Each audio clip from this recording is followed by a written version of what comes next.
नमस्कार, मैं काजल सैनी स्वागत करती हूँ आपका न्यूज़ 20 में। जनपद मुरादाबाद में आज जनसंख्या समाधान फाउंडेशन का गठन किया गया, जिसमें काशीराम में रहने वाली भावना चौधरी जी को महानगर अध्यक्ष के रूप में चयनित किया गया है। तो आज वो हमारे बीच में यहाँ उपस्थित हैं, चलिए उनसे बात करते हैं।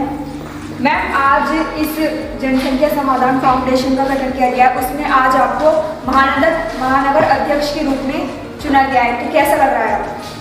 मुझे बहुत खुशी हो रही है कि मुझे इस फाउंडेशन का महानगर अध्यक्ष चुना गया है और मैं अपने समस्त पदाधिकारियों को इसके लिए धन्यवाद देना चाहूँगी। मैम, ये जो जनसंख्या समाधान फाउंडेशन है, इसके क्या उद्देश्य हैं?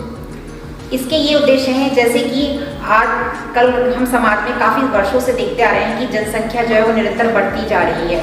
किसी विशेष वर्ग के लिए नहीं है, ये सर्व समाज के लिए है, क्योंकि देखिए हमारा भारतवर्ष जो है वो पुरुष प्रधान देश है और यहाँ पर जनसंख्या का मेन कारण अगर हम बात करते हैं कि कई बार हम 1, 2, 3, 4 बेटियों के बाद सबसे छोटा बेटा पैदा होता है, उसके चक्कर में भी कहीं ना कहीं जनसंख्या बढ़ती जा रही है। तो हमें उस चीज़ को ध्यान में रखते हुए जनसंख्या नियम का पालन करना चाहिए और पुरुष प्रधान देश है, हमेशा रहना भी चाहिए, लेकिन कहीं ना कहीं 2 से ज़्यादा बच्चे जो है वो उसी चक्कर में पैदा हो रहे हैं क्योंकि सबको बेटा चाहिए। मैम, आगे की जो इस फाउंडेशन की आगे की कुछ नीतियाँ भी होंगी, कुछ नीतियों के बारे में बताना चाहेंगी? इसकी नीतियाँ ये हैं कि सबसे पहले तो हम गली मोहल्ले और कॉलोनियों में जाकर के लोगों को समझाएंगे, समस्त वर्गों में जाएंगे, लोगों को बताएंगे कि अगर यदि हमने जनसंख्या कंट्रोल की तो उससे हमें क्या क्या फ़ायदे हो सकते हैं। इस फाउंडेशन के माध्यम से जनता को कुछ मैसेज देना चाहेंगे आप?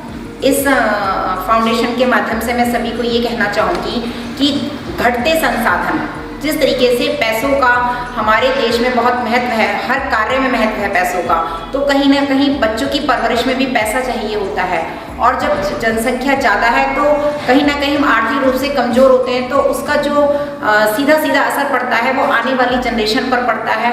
हम उनको शिक्षित नहीं बना सकते, हम उनको स्वावलंबी नहीं बना सकते, क्योंकि एक शिक्षा ऐसी चीज़ है कि जिससे हम हर रास्ते पर पहुँच करके एक मुकाम हासिल करते हैं।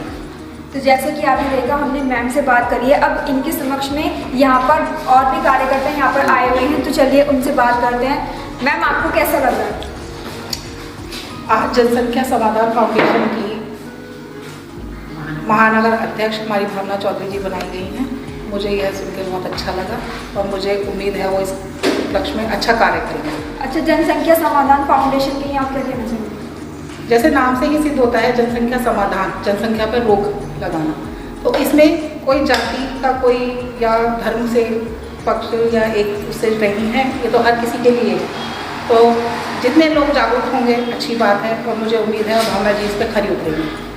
तो जैसे कि आपने देखा, हमने मैम से बात करी, तो जनसंख्या समाधान फाउंडेशन का मतलब माध्यम ही यही है, मतलब वो यही है कि किसी तरीके से जनसंख्या पर नियंत्रण लग सके।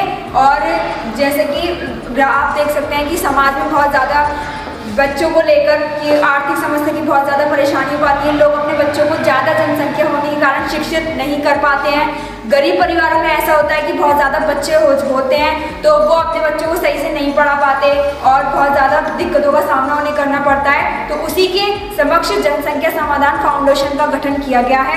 तो इसी के साथ जुड़े रहिए न्यूज़ 20 पर मेरे साथ कैमरामैन अरमान खान, न्यूज़ 20। आज हमारे साथ जनसंख्या समाधान फाउंडेशन की महानगर अध्यक्ष भावना चौधरी जी यहाँ पर मौजूद हैं।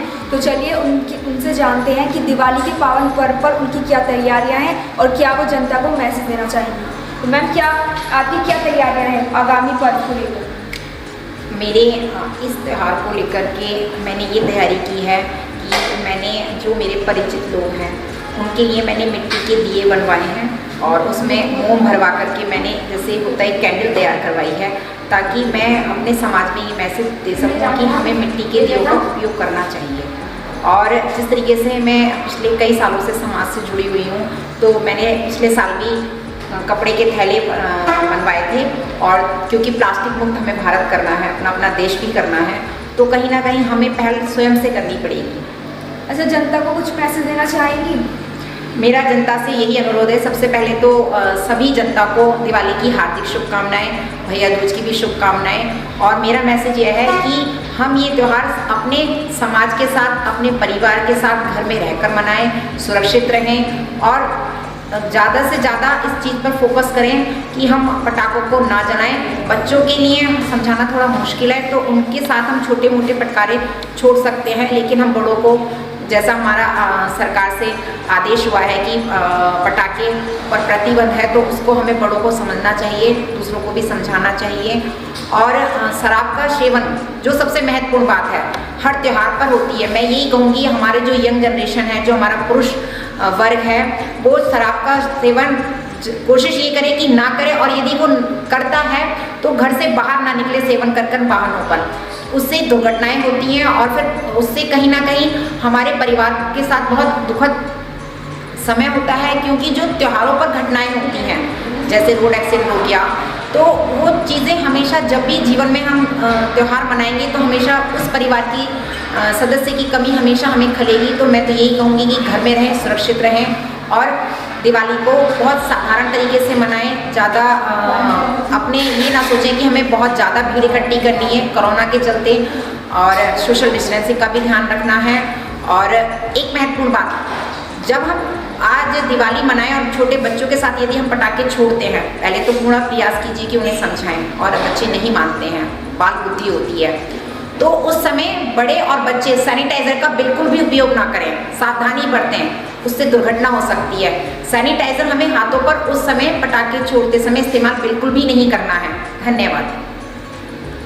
जैसे कि आपने देखा, हमने भावना मैम से बात की, उन्होंने एक महत्वपूर्ण बात बताई कि पटाखे छोड़ते समय सैनिटाइज़र का यूज़ बिल्कुल ना करें, क्योंकि उससे एक बड़ी दुर्घटना हो सकती है।